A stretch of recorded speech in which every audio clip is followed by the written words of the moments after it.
Next ہیں جی افنان شاہ پشاور سے. وہ کہتے ہیں جی پاکستان کے معروف صحافیوں نے دعویٰ کیا ہے کہ عمران خان کی نااہلی اور گرفتاری طے ہے. آئندہ الیکشن میں نون لیگ اور پیپلز پارٹی جیسی جماعتوں کو عمران خان کا سامنا نہیں کرنا پڑے گا. وہ الیکشن کیسے ہوں گے؟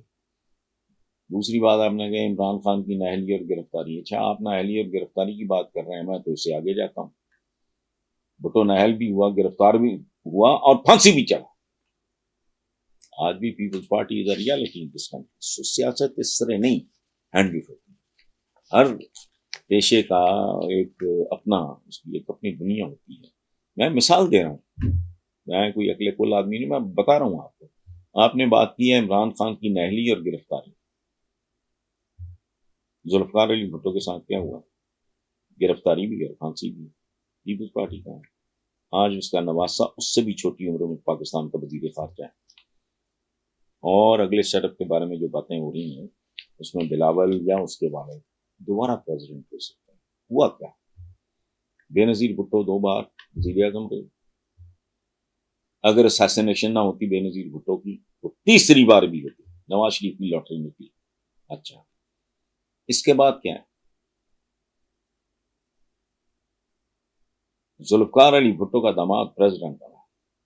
آج اس کا میرا خیال ہے پوری پارلیمنٹ میں سب سے کم عمر ہے اور وزیر خارجہ ہے. ذرا اس پہ غور کریں.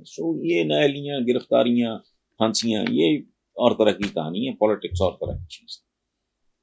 تو باقی جو آپ آخری جملہ ہے آپ کا, ملک کی مقبول ترین سیاسی جماعت کو دیوار کے ساتھ لگانا ملک کی سیاست کے لیے کتنا خطرناک ہو سکتا ہے.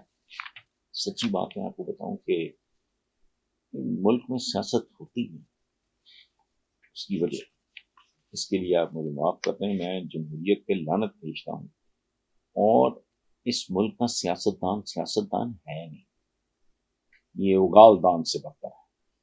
یہ قدم قدم پہ بات کرتے ہیں اسٹیبلشمنٹ کی. یہ اگر دیانتدار ہوتے, محنتی ہوتے, ڈلیور کرتے, عوام ان سے خوش ہوتے. اسٹیبلشمنٹ میں کیا تکلیف ہے, اپنا کام کرتی.